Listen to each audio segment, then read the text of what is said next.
Il est digne d'honneur, notre roi, il rend toutes choses possibles.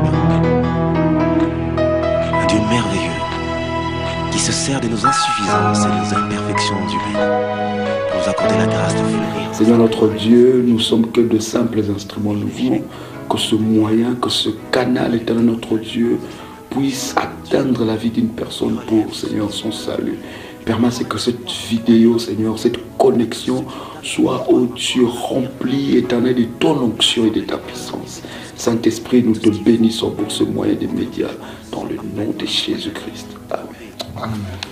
Chers amis, c'est un réel plaisir pour moi de vous retrouver encore pour que nous puissions partager la parole de Dieu. Nous sommes ensemble avec le pasteur David Mapamboli qui nous a visité à Lausanne et c'est un réel plaisir. L'église de Dieu en ce jour a été énormément bénie par le message que vous nous avez apporté. Et nous voulons que ce message ne reste pas seulement pour l'Église, mais nous croyons à l'efficacité de l'Église corps du Christ. Et pourquoi nous avons voulu que ce message aussi puisse bénir la vie de quelqu'un. Et le Seigneur a permis par le moyen de ces médias que nous bénissons, NASFOR TV, de notre bien-aimé Papa Narcisse. Nous bénissons ce média et nous croyons qu'au travers de ce moyen, beaucoup de vies seront bénies. Shalom chez vous, c'est un réel plaisir de vous retrouver. Shalom, Pasteur David. C'est un réel plaisir. Nous avons énormément été bénis aujourd'hui par la parole de ce matin. J'étais étonné, ça fait longtemps que nous avons travaillé ensemble dans des programmes. Et ce matin, pendant que j'étais en train d'écouter la parole, je saisis des pensées extraordinaires. Voilà pourquoi je voulais que le peuple de Dieu puisse aussi bénéficier de cette grâce. Vous pouvez vous présenter, vous appelez Pasteur David comme nos amis le savent. Mais je voudrais que nous puissions connaître un peu plus pour les personnes qui découvrent en Suisse notre bien-aimé le révérend Mapamboli. J'aimerais que vous puissiez vous présenter, que vous nous expliquiez votre travail, votre vocation et l'empreinte même de votre ministère. Merci beaucoup apôtre Joël Kamba, c'est vraiment un privilège pour moi d'être aujourd'hui sur ce plateau télévisé de NASFOR TV. Je bénis Dieu pour l'invitation que j'ai reçue officiellement de ta part. Vraiment, comme je dis toujours, on peut aimer tout le monde, parce que quelqu'un qu'on doit aimer tout le monde, mais on ne peut pas faire de tout le monde ses amis. Et j'ai appliqué un principe, c'est de pouvoir sélectionner mes amis. Parce que certains amis peuvent sauf te faire monter, certains amis peuvent te faire descendre. Et je bénis Dieu de ce qui nous a mis en connexion ensemble. Et comme tu l'as dit, aujourd'hui nous avons été bénis en passant par l'église Messa, en apportant la parole de Dieu. Et je bénis aussi Dieu pour le plateau NASFOR TV. J'ai pu entrer voir le studio de ce que notre frère Narcisse fait. Et je bénis Dieu parce que la parole de Dieu déclare que cette bonne nouvelle sera prêchée dans le monde entier. Autrefois peut-être les Paul, les Pierre avaient besoin de prendre des bateaux ou marcher à pied. Mais aujourd'hui nous n'avons plus nécessairement besoin de marcher à pied, de prendre des bateaux, de payer un billet d'avion. Mais par les médias, sans visa, sans passeport, l'évangile arrive aux gens dans les 4 coins du monde. Et voilà pourquoi de telles choses comme ça, NASFOR TV a besoin d'être soutenu, a besoin d'être épuré et aller de l'avant. Pasteur, je voudrais vous prendre au mot par cette parole puissante que vous déclarez. Je voudrais vraiment que vous laissez aussi l'empreinte de votre ministère au travers de cette télévision, que vous priez pour NASFOR TV et que cette chaîne puisse non seulement impacter Lausanne, non seulement impacter la Suisse, mais que cela impacte la vie de plusieurs. Nous sollicitons votre prière, man of God, avant que nous puissions continuer cette puissante émission. Amen, ok. On va vraiment prier. Je pense qu'au début, vous avez aussi demandé à ce que je puisse me présenter. Donc, comme l'apôtre l'a dit, je suis le pasteur David Mapamboli. Je me suis converti depuis l'âge de 17 ans. Ça fait 23 ans maintenant que je suis dans la vie chrétienne.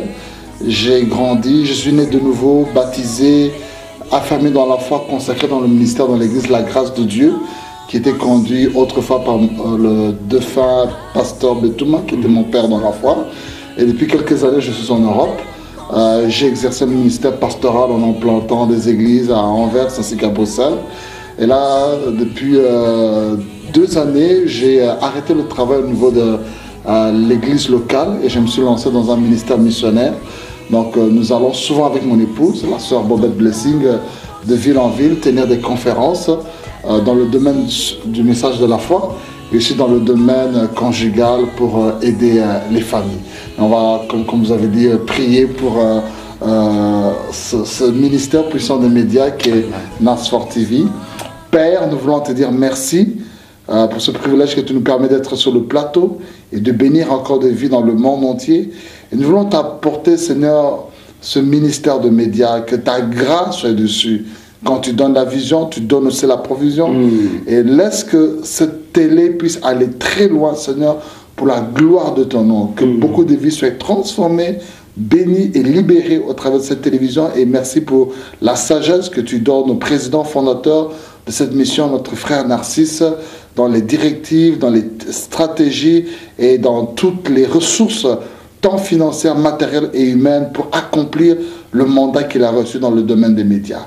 Dans le nom puissant de Jésus, nous t'avons assez prié. Amen. Amen. Amen. Gloire au Seigneur. Je crois que cette prière est puissante et cette prière va activer le ciel en faveur de cette chaîne. Pasteur Mapamboli, je voudrais que vous puissiez non seulement bénir cette chaîne, mais que vous puissiez aussi bénir le peuple de Dieu qui voudront, n'est-ce pas, savourer et vivre, n'est-ce pas, l'atmosphère que nous avons vécue ce matin dans cette puissante réunion que nous avons eue ensemble. Le Seigneur a mis dans votre cœur un message étonnant. Et je crois, chers frères et sœurs dans le Seigneur, alors que vous allez écouter ces messages, votre vie ne sera plus jamais la même. Pasteur, vous avez la parole. Oui, vraiment, par la grâce de Dieu, ce matin, précisément à Lausanne, qui se trouve en Suisse, dans l'église Messa, dirigée par mon ami et frère, l'apôtre Joel Kamba, j'ai eu le privilège d'avoir la parole de Dieu. Et Dieu m'avait mis à cœur pour partager un passage dans la Bible. Je vais lire ce passage merveilleux qui se trouve dans le livre de 2 Rois, chapitre 4, le verset 1 jusqu'à 7. Je vais le lire là rapidement. La Bible dit que « Or, une veuve d'un des fils des prophètes cria à Élisée en disant « Ton serviteur, mon mari est mort, et tu sais que ton serviteur craignait l'Éternel. Or, son créancier est venu pour prendre mes 2 enfants afin qu'ils soient ses esclaves. » Élisée lui répondit « Qu'est-ce que je ferai pour toi? Déclare-moi ce que tu as à la maison. » Elle dit « Ta servante n'a rien du tout dans la maison qu'un pot d'huile. » Alors il lui dit « Va, demande des vaisseaux dans la rue à tous les voisins, des vases vides, et n'en demande pas un petit nombre. Puis rentre et ferme la porte sur toi et sur tes enfants, et verse de ce pot d'huile dans tous ces vases, faisant ôter ceux qui seront pleins. » Elle s'y retira donc d'auprès de lui, et ayant fermé la porte sur elle et sur ses enfants, elle lui apportait les vases et elle versait. Et il arriva qu'aussitôt qu'elle eut rempli les vases, elle dit à son fils « Apporte-moi encore un vase. » Et il lui répondit « Il n'y a plus de vase. » Et lui s'arrêta. Puis elle s'en va et la raconta à l'homme de Dieu qui lui dit « Va, vends l'huile et paie ta dette et vous vivrez, toi et tes fils, de ce qu'il y aura de reste. » Alors, j'ai parlé de cette histoire concernant cette femme qui, son mari était un homme qui craignait le Seigneur et qui est mort en laissant des dettes. Et non seulement des dettes, mais ses enfants étaient aussi menacés pouvoir être pris par des personnes aux qui son mari devait de l'argent. Et la Bible dit que cette femme s'est tournée vers Élisée. Alors, le premier aspect que je voudrais aborder, c'est que quand on lit ce texte, c'est quelque chose de très important qui est mis, c'est que cette femme avait un homme qui était serviteur de Dieu, et en plus qui craignait le Seigneur. Mais la grande point d'autorisation, c'est que ce serviteur craignait Dieu, mais il est mort pauvre, et il a laissé des dettes à l'autre. Donc on peut se poser des questions, comment quelqu'un qui sert Dieu, des réelles questions, et qui craignait Dieu, mais qui est mort pauvre. Donc le fait de servir le Seigneur n'est pas une garantie que la pauvreté ne sera pas là. Il y a des principes qui sont dans la parole de Dieu que nous devons appliquer pour pouvoir vivre certaines choses dans notre vie. C'est comme pour la richesse. Si tu croises tes bras, tu ne travailles pas, l'argent ne viendra pas. Quoi que tu cries au nom de Jésus, au nom de Jésus. Et dans cette richesse, il y a l'épargne qu'il faut faire. Dans cette richesse, il y a des investissements qu'il faut faire. Dans cette richesse, il y a aussi ta dîme que tu dois payer pour que tu vives ta richesse. Et donc cet homme est un homme, il aimait le Seigneur, il craignait le Seigneur, mais certains principes du domaine de la prospérité n'étaient pas compris. Comme on peut savoir des exemples de gens qui, il aime le Seigneur, mais il n'est pas conscient que être en bonne santé, c'est la volonté de Dieu pour lui. Et il accepte la maladie dans sa vie. Mais le jour où il comprend que non, par ce meurtrissure, j'ai été guéri, et que la volonté de Dieu est que je sois en bonne santé, à ce moment, la personne prend conscience que non seulement j'ai le droit d'avoir le salut, mais le salut ne se limite pas seulement à être sauvé, mais c'est aussi l'épanouissement dans tous les autres domaines. Sur le plan de la délivrance, sur le plan de la guérison, sur le plan de la prospérité. Donc la parole de Dieu doit être prêchée pleinement. Oui, pleinement, parce que si vous êtes dans une église, vous ne prêchez seulement que la sanctification, les gens auront le salut, les gens iront au ciel, mais vous aurez des gens qui seront pauvres, ils croiront que non, que heureux les pauvres en esprit, car ils hériteront le royaume de Dieu. Et ils vont dire que non, tout ce sont les choses du monde, on ne doit pas s'intéresser aux choses du monde. Et bon, ils seront sauvés, mais tout en étant pauvres. Mais quand vous êtes dans l'église, vous prêchez le salut, mais vous leur prêchez aussi que non, Dieu, la guérison est aussi possible. Vous verrez maintenant les gens être aussi guéris de leur maladie. Vous prêchez sur la délivrance, vous verrez aussi les gens qui sont possédés être libérés. Vous prêchez aussi sur la prospérité, vous allez aussi voir des gens être affranchis. Moi je donne toujours un exemple, apôtre. Lorsqu'on était très jeunes, on se promenait souvent avec des Bibles, avec Josué chapitre 1, verset 8, on disait que non, que celui de la loi ne s'élève pas de sa bouche. Et les gens restaient avec leur Bible sous les bras. J'aurais du succès, j'aurais du succès. On ne travaillait pas, on n'étudiait pas, du matin au soir avec la Bible. Mais on a remarqué que ceux qui n'avaient pas cette Bible-là, qui n'étaient pas matin, soir comme nous à l'église, qui allaient peut-être seulement le dimanche à l'église, mais eux, ils réussissaient. Ils réussissaient dans leurs études, ils réussissaient dans leur travail. Et finalement, on a mieux relu ce texte, et dans ce texte, on dit bien que non, que ce livre, la loi, ne s'éloigne pas de ta bouche, c'est alors que tu auras du succès dans ce que tu entreprendras. Waouh! C'est pas seulement le fait de garder cette Bible entre tes mains et en écrivant Josué 1:8, mais tu dois d'abord entreprendre quelque chose. Entreprendre, ça peut être faire des études, faire une formation, faire un travail, faire un business, faire ce que notre frère Nas fait dans le studio Nas Fort TV. Et maintenant, dans ce que tu entreprendras, en mettant en pratique la parole de Dieu, le Seigneur vient apporter le succès. Ça, c'est merveilleux, pasteur. Je pense que quelqu'un est déjà béni par cette introduction. C'est extraordinaire, homme de Dieu, parce que nous sommes en train de réfléchir ensemble et nous voyons que cet homme craignait Dieu. Il y a un accent particulier que cette femme a dit à l'homme de Dieu. C'est un témoignage puissant et vivant. Cette femme dit à l'homme de Dieu que mon mari craignait Dieu. Et c'est bien que l'homme de Dieu, que vous puissiez, n'est-ce pas, expliquer au peuple de Dieu, comme vous l'avez dit, que craindre Dieu, c'est bien, mais craindre Dieu ne suffit pas seulement. Craindre Dieu, c'est bien. La parole de Dieu, comme l'homme de Dieu vient de nous dire, doit être prêchée dans toute son entièreté. C'est-à-dire que nous devons être équilibrés. Pendant que nous sommes en train de partager ce moment, tu peux te dire, mais moi je sers le Seigneur, moi je crains Dieu, je suis là, je vais tout le temps à l'église, j'écoute les prédications des pasteurs, j'entends beaucoup des hommes de Dieu prêcher, j'aime le message, mais comment est-ce que ma vie ne change pas? Homme de Dieu, que pouvez-vous dire à ces personnes qui se posent des questions en ce moment, qui se disent, mais je suis en train d'aller à l'église, je vais tous les jours, à tous les enseignements, je suis là, mais pourquoi ma vie ne change pas? Et en ce que vous avez dit, que cet homme est mort, il craignait Dieu, mais il est mort avec des dettes. Qu'est-ce que vous pouvez dire à ces personnes qui sont en train de pleurer, de se dire, mais pourquoi ma vie ne change pas et pourtant je crains Dieu? Voilà, donc tout cela je veux dire aux gens, c'est que dans la vie, vous devez comprendre qu'il y a la part de Dieu, il y a aussi la part de l'homme. Laissez Dieu faire ce qui est sa part. Et vous faites aussi votre part. Le problème aujourd'hui, c'est que beaucoup de chrétiens, ils veulent que Dieu fasse tout. Dieu, il a sa part qu'il va faire, mais maintenant nous devons faire notre part. Notre part, c'est de faire ce qui est possible. Et Dieu viendra faire sa part, ce qui est impossible. Wow, pasteur, ça c'est très fort. L'homme doit faire sa part, ce qui est possible. Ce que tu dois faire, s'il faut te battre, s'il faut retrousser les manches, s'il faut transpirer. Maintenant, là où maintenant, ce que ta main gauche et ce que ta main droite ne savent plus rien faire et limiter, la troisième main, qui est la main invisible de Dieu, va venir intervenir. Là où tu as appliqué ta sagesse, et là où ta sagesse est maintenant limitée, c'est là maintenant que la sagesse de Dieu va venir intervenir. Là où tes relations sont limitées, c'est là où maintenant l'intervention de Dieu va venir intervenir au-delà de tes relations. Donc ce que je vais demander aux gens, c'est que ne restez pas les bras croisés en disant que non, tout va tomber du ciel. Mais faites votre part.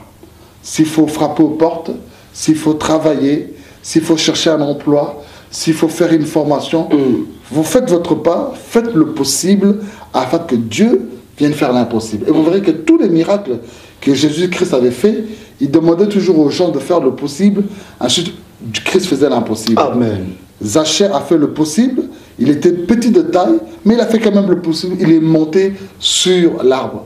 Et Christ a fait l'impossible, a dit, descends aujourd'hui, je vais manger chez toi. Cette femme à la perte de sang, elle a fait le possible de se faufiler dans la foule.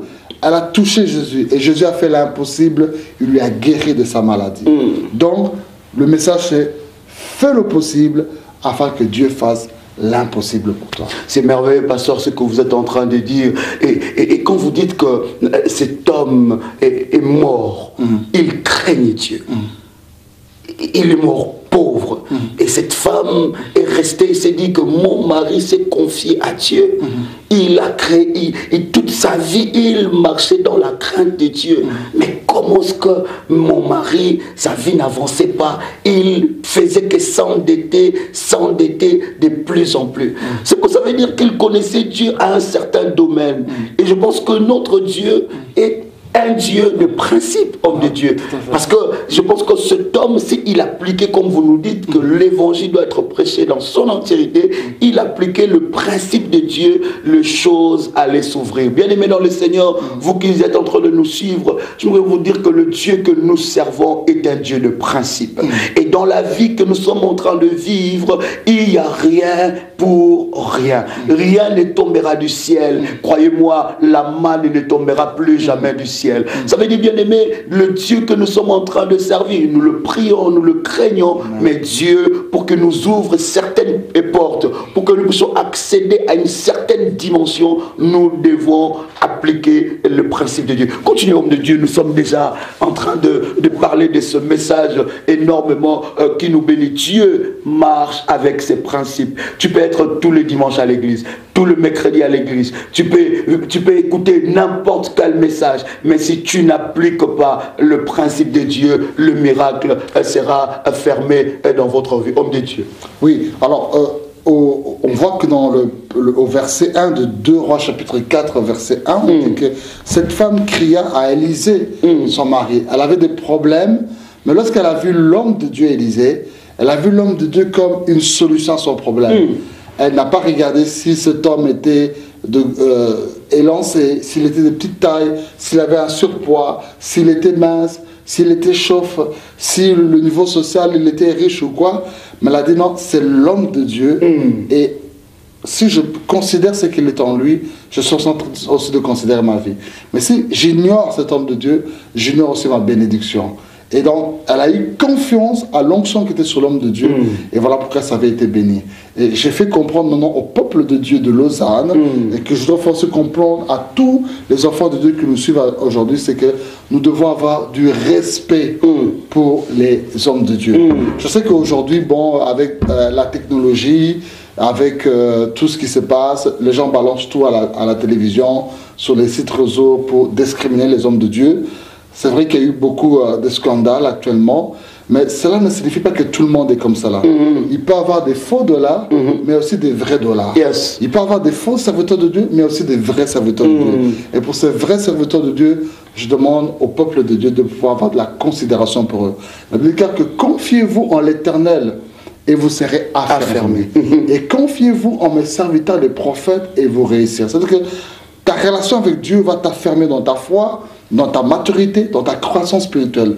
Mais ta relation avec ton pasteur, avec ton leader, avec l'homme que Dieu a placé devant toi, apportera la réussite dans chaque domaine de ta vie. Je donne un exemple très banal. Je dis que quand j'étais petit, il y avait un professeur d'anglais que je n'appréciais pas beaucoup. la matière n'était pas difficile, mais du fait que je ne considérais pas ce professeur, même la matière d'anglais était devenue difficile pour moi. Il pouvait bien enseigner, mais ça ne passait pas. Mais le jour où j'ai commencé à avoir de la considération pour cet homme, apprécier ce qu'il faisait, l'anglais aussi est devenu facile pour moi. De même aussi pour le peuple de Dieu. Quand tu haïs ton pasteur, quand tu calomnies ton pasteur, quand tu dénigres ton pasteur, même si le pasteur a l'onction qui coule jusqu'aux dents, tu rates la bénédiction qui est à côté de toi. Mais apprends à avoir de la considération pour ton pasteur, à honorer ton pasteur, à croire en lui. Et à ce moment-là, ce que Dieu a placé dans sa vie va arriver dans ta vie. Et aussi pour juste compléter, c'est que la Bible dit, celui qui reçoit un prophète en qualité de prophète recevra la récompense du prophète. Donc dans ce message, c'est recevoir la personne, mais aussi dans sa qualité. Dans sa qualité. Parce que le problème, c'est que beaucoup reçoivent des hommes de Dieu, mais ne le reçoivent pas en sa qualité. Je donne un exemple. Tu reçois le président de la République chez toi, mais tu ne le reçois pas en sa qualité de président de la République. Tu le reçois comme un simple concierge ou bien un simple homme de ménage chez toi. Simple, voilà, ami. Un simple individu. Qu'est-ce qui va se passer? Peut-être tu vas lui dire seulement bonjour à distance. Peut-être tu ne vas même pas le faire asseoir au salon. Peut-être tu ne vas même pas le servir à un verre d'eau. Pourtant, il est le président, mais puisque tu ne l'accueilles pas en sa fonction. Et maintenant, qu'est-ce qui va se passer? Tu ne vas pas aussi bénéficier de tous les avantages qui sont liés à sa fonction. Mais le jour où tu accueilles le président de la République en sa fonction de président dans ta maison, attends-toi, c'est que tous les avantages qui sont liés à sa fonction, tu le bénéficieras aussi. Et voilà aussi le problème que nous avons. Des gens reçoivent des hommes de Dieu, mais ils ne les reçoivent pas en leur fonction d'homme de Dieu. Un homme de Dieu, c'est plus qu'un président, c'est plus qu'un chef d'État. Il fait partie du gouvernement céleste. Et quand vous comprenez cela, vous recevrez. Celui qui reçoit un prophète en qualité de prophète recevra la récompense du prophète. Donc, la qualité de ta récompense dépend de la qualité de l'accueil que tu fais de l'homme de Dieu. Pasteur, ça c'est très profond. J'aimerais que vous puissiez nous ouvrir cela. La qualité de ta récompense est déterminée de la qualité de l'accueil que tu fais à l'homme de Dieu que Dieu a placé dans ta vie. Amen. Bien-aimés dans le Seigneur, au travers de ce message, nous voulons recentraliser les choses. Nous sommes dans le temps de la fin. Et la Bible dit que dans le temps de la fin, il y aura beaucoup de faux prophètes. C'est vrai, ce que l'homme de Dieu, le reverend Mapamboli a dit, que nous voyons du tout sur Internet. Nous voyons que tel pasteur a fait ça, tel pasteur a fait ci, telle histoire. Bien-aimé, j'aimerais seulement nous faire comprendre aux élus de Dieu de ne pas tomber dans la distraction. Là où il y a de vrai, il y a aussi de faux. Il n'y a pas que de faux pasteurs, il y a aussi de faux prêtres. Partout dans le monde, là où il y a de vrai, il y a aussi de faux. Mais bien-aimé, au travers de ce que le pasteur est en train de dire, le pasteur veut encore susciter, réveiller encore le peuple de Dieu à faire confiance aux hommes de Dieu, aux véritables hommes de Dieu, à ceux-là que Dieu a appelés, à ceux-là qui ont reçu l'appel du Seigneur et ils marchent selon la volonté de Dieu. Mais une question me vient subitement comme ça. Comment pouvons-nous reconnaître un véritable homme de Dieu? Je pense que cette femme qui a fait la démarche d'aller vers Élisée, elle avait quand même jugé, elle avait quand même de choix, elle avait quand même réfléchi pour aller voir Élisée. Pourquoi elle a vu Élisée et pas quelqu'un d'autre? Comment pouvons-nous reconnaître que celui-là est un homme de Dieu, est un appelé de Dieu ou celui-là est un faux? Comment pouvons-nous reconnaître pour aider le peuple de Dieu? Voilà, ce que moi je veux dire à quelqu'un, que ne mettez pas foi à tout esprit. Donc les enfants de Dieu doivent manifester le discernement. Mais ce qui est très important, ce sont les fruits d'abord. Parce que Christ lui-même a prophétisé, il a dit que non, dans les derniers jours, il y aura des faux prophètes. Ça, c'est inévitable. Ce que nous voyons aujourd'hui, ce n'est pas un phénomène de société ou quelque chose de nouveau. Mais ce sont des choses que Christ lui-même l'avait déclaré à cela plus de 2000 ans. Que dans les derniers temps, vous verrez des faux prophètes. Et lui-même a dit que non, au dernier jour, beaucoup viendront vers moi et diront que j'ai chassé les démons en ton nom, pas un autre nom, au nom de Jésus. J'ai guéri les malades en ton nom. Donc, on ne peut pas être étonné de toutes choses parce que Christ lui-même l'avait prédit. Il a dit que non, je voudrais retirez-vous de moi, car je ne vous ai jamais connu, serviteur d'iniquité. Mais il a dit que non, vous reconnaîtrez tout arbre par ses fruits. Jamais un bananier te donnera des pommes. Jamais un manguier te donnera des cerises. Le manguier te donnera toujours des mangues, des bananes te donneront toujours, un bananier te donnera toujours des bananes. C'est-à-dire que quelqu'un peut venir avec toute la connaissance de la parole de Dieu. Il peut venir avec une soi-disant onction. Mais c'est que le diable est incapable de reproduire, parce que le diable c'est un falsificateur. Il y a des choses, il peut venir faire des miracles, comme Dieu fait des miracles, mais il y a cette chose qu'il ne peut pas faire sans les fruits de l'esprit, qui est le caractère de Christ. Ça, le diable ne peut pas le reproduire. Et parmi les faux, dans les faux serviteurs, ce sont les fruits que vous n'allez pas retrouver en eux. Ils peuvent venir prêcher, ils peuvent amener toute la connaissance, ils peuvent peut-être même guérir des personnes au nom de Jésus. Christ lui-même l'a dit, que des gens le feront. Mais les fruits qui sont les fruits de l'esprit, tu ne le verras pas. Comme l'amour, la joie, la paix, la patience, la bonté, la fidélité, la douceur, la maîtrise de soi. Ces fruits-là, les fruits de la repentance, tu ne le trouveras pas chez un faux serviteur de Dieu. Donc vraiment, je demande au peuple de Dieu, l'onction est là, mais ce qui est très important, c'est le caractère. Samson avait l'onction, mais il n'avait pas le caractère. Voilà pourquoi il est tombé avec Bathsheba. Mais Joseph avait l'onction, mais il avait le caractère. Devant la femme de Potiphar, il a même préféré fuir, même laisser son manteau, mais ne pas coucher avec la femme de son patron. Donc, ce que je dis au peuple de Dieu, malgré la connaissance qu'il peut avoir, malgré l'onction qu'il peut avoir, mais regardez quels sont les fruits qu'il porte. Ce sont des fruits de l'esprit, des fruits dignes de la repentance. Nous vous encourageons à considérer ces hommes de Dieu, à vous attacher à eux, et vous verrez la bénédiction dans votre vie. Ils sont le canal que Dieu a destiné, que Dieu a préparé pour votre bénédiction. Il y en a qui se disent, moi je ferai plus confiance au pasteur, parce que quand tu vas dire ton problème à un pasteur, le pasteur non seulement il en partage à sa femme, mais sa femme va en partager à sa meilleure amie, et sa meilleure amie, ainsi de suite. Mon problème deviendra le problème de tout le monde connaîtra mon problème. Au travers de ce message, l'homme de Dieu veut nous dire, bien aimés dans le Seigneur qui nous suivez, que nous devons placer confiance aux hommes de Dieu. Et l'homme de Dieu a été clair, il a dit, nous le reconnaîtrons par leurs fruits. Fais confiance à ton pasteur. C'est lui-là qui prie pour toi. C'est lui qui gêne pour toi. Quand tu es malade, il est là. Quand il y a des naissances, il est là. Quand tu as des soucis, c'est lui que tu appelles. Il est un canal incontestable de bénédiction pour ta vie. Parce que c'est un homme que Dieu utilisera pour que ta vie puisse connaître une dimension extraordinaire. La confiance que cette femme avait à Élisée, l'homme de Dieu, cela m'étonne énormément. Elle arrive et elle voyait en Élisée la solution à ce problème-là. Je voudrais que vous puissiez un peu nous ouvrir et continuer avec cela. Comment est-ce que ça a été cette démarche? Comment est-ce que cette femme, qu'est-ce qu'elle a reçu de la part de l'homme de Dieu? Ouais, et donc... Dans cette démarche-là, la Bible nous déclare que lorsqu'elle a parlé à l'homme de Dieu ainsi, l'homme de Dieu l'a dit, femme. Nos vies d'échec deviennent des vies de témoignage à cause de sa main puissante, oh Dieu. Il relève tous ceux qui sont affaiblis. Il donne encore un espoir nouveau, un élan nouveau à tous ceux qui ont arrêté de croire encore à l'avenir glorieux. Il rassemble les cœurs, il fait tout ce qu'il faut